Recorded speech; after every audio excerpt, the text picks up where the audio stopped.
Hi guys, it's Michelle from Movement Lesson. I do these kind of reviews typically when I'm doing a full movement assessment, when people need that their pelvises or structural deviations within the system and they have the x-rays.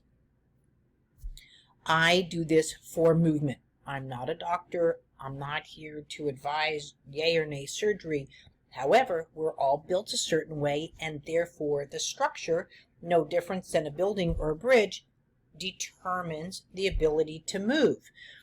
So sometimes when someone says, I want to take a picture of a hip x-ray, which should be done, I would say at least yearly, if not biannually, every other year, for, let's say, if you have a neuromuscular condition, if anything, for a baseline. And you're going to see this here. Now, I have a pelvis from 2016, 2014, and then present. And so you can really see the deviations with growth just happening. So with that, here is a typical pelvis, right? What you're looking for in a pelvis, first of all, is a symmetry, right? And then also not only the symmetry, but the symmetry to where, and the length and the definition of the hip angles. Now that's what most people look at. Now what I really start to look into, which we're going to go into with this x-rays, is the femur head. There's a 125-degree angle of the femur head, and it needs to come in here. Now sometimes the femur looks like it goes long. Now that can mean that the femur head is twisted, which you're going to see here, but also you can see where the femur head changes. Typically, if it's too long, the neck, it's coxa valga, and coxa vera when it's too much in an angle, and that's what we have here. So this is what you're looking at, is not only the hips, but the symmetry, the arcs, and what's going on. Now in the next film here, now we have an atypical from present, 2020, right? And I wanted to show you this without my markings first to show you where I have concerns. So now what are we covering here, right? So first of all, we're looking at the actual heads of the hips, and you can see where this hip is starting to come out, right? But also what is happening, if you go back to this hip, you can see here where it's in, right? It's coming in.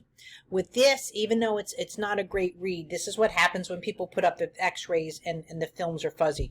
But the hip head, right, the top part of the femur is actually, it's not going into the hip. It is actually starting to come up. So that's also where you would have a concern.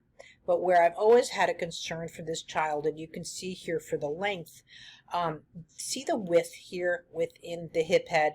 This is what you would call coxa vera, right, where the hip is actually starting to change. This is my pelvis, this is the hip. However, with this one, you're looking at femoral torsion, right? And that's where this hip head is actually twisting. How do you know this?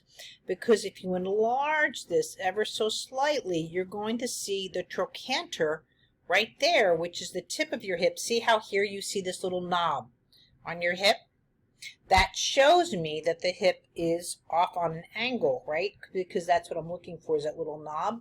Whereas on the right side, you're starting to see where it's twisting, because you see the knob right here. Do you see how it's floating in the top? Also, you see that the width between this femur head and this one, see how this looks much wider, where this is more narrowed. So in some cases, if the x-ray is read wrong, they'll say it's coxa valga, where it looks like the femur head has gone straight, but when it's gone straight, right, you're doing this. You'll still see the knob of the trochanter, where here again it's in the front. So also what is happening here is not only do you have that twist, but it's twisting out the pelvis.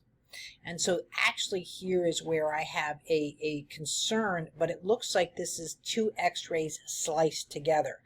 So that's where, too, I've got to ask on that what is going on, because it looks like there's a bit of pubis symphysis where the pubic bone is coming apart. And I really think, again, that this line might indicate that they took, for whatever reason, two x-rays and they're putting it together. But that's where I'm looking at here. So that is my concern there. So again, to mark it up, you can see where I'm concerned about the width.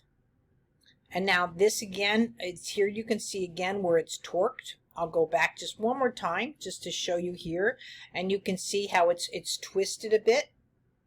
But again, that could be that splicing, but again, where the information, the angle of the hip head is coming off of. The width here of this leg versus this leg. Now we're going to go into the 2016, okay? Where you're seeing again that conversation there, much more of a twisting going on that has been concerned, and again the information of the angle within the left and the right hip.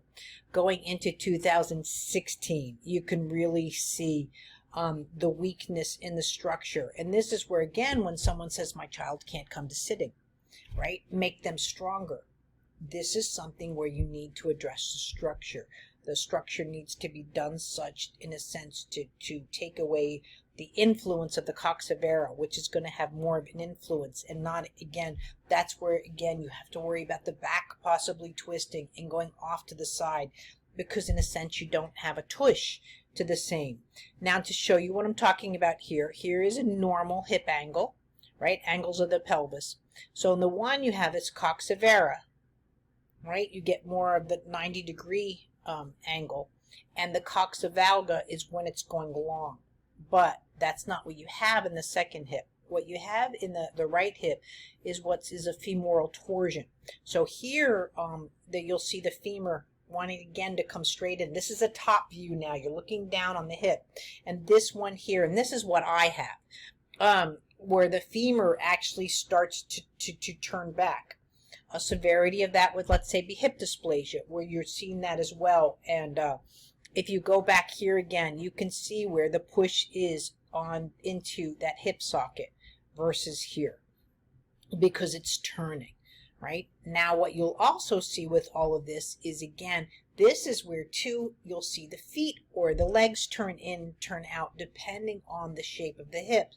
And that's where you're going to get an outward knee on the, like the Coxa vera, where you're probably going to get an inward rotation on the Coxa valga, right? And that's where a lot of people as well come to me and want to put, let's say, AFOs on.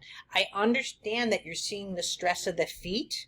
I just had this again the other day in the group, but it's the influence of the hips turning and creating those feet in. So these are conversations you definitely have to have with your orthopedist, because it all depends on the age of your child and what you expect of your child and what you're going to do. But at the same time, as I've suggested with this child, is maybe a light inflatable, very, very light inflatable, so the air can come in and support where the hip just doesn't have the structure to go after that. And you want to make sure that the system is not creating or being open to a scoliosis, because again, as you're seeing here in the twist of the legs, you can see the twist in the pelvis now again creating that and that eye dominance. And this is where too I'll see people, and I see the cyclops kind of thing, and I say that you have to work on vision, and they'll say my eyes are fine. Yes, but eyes need to cross that midline, and if the spine can't cross midline, or if that child is always worried about a fall, in a sense, you'll see dystonic movements basically just from hips. And so that's where I like to look at the structure of the system. Again, I can't stress, this is not something that I can do. This is actually quite a bit of work for me to put together, but it's a longer conversation to have with something like this. If you need this done, would be included in a full movement assessment to get that whole global view of what your child's doing based off of structure as well as cognitive, physically, vision, and all of that. But again, I'm doing this to show you, and also for someone in need, and I hope that helps you understand the structure of movement. I always go back and look at this. You can see Notre Dame right there, right? It's not the hips end here. If you took this angle and went all the way through, they meet in the base of the sacrum there, right? And that's where you get that walk, right? This is one of the reasons why I'm not a fan of Bioten's Gredi, because they tend to look at walking this way and not seeing those, again, like at Notre Dame, you have the flying buttresses, right? Here, if I'm looking at this child, right, it doesn't meet. The information of movement doesn't meet. All right, that's the same thing. And so right now, if the hips don't meet that information of movement, then the information of movement doesn't meet in the eyes. It doesn't meet in the hands. And this is where a child can be challenged just based off of structure. Now, the question is what you do with this. Again, it all depends on the age of your child, what you're trying to accomplish with them. I really would rather fix, let's say, hips. But again, I'm not a doctor. I'm just making a general to show you, versus a complication later on, let's say, of a scoliosis. So that would be another evaluation of looking at and seeing all of that. And this can go into so much further and just looking at that structure. I hope you find it helpful. Thanks.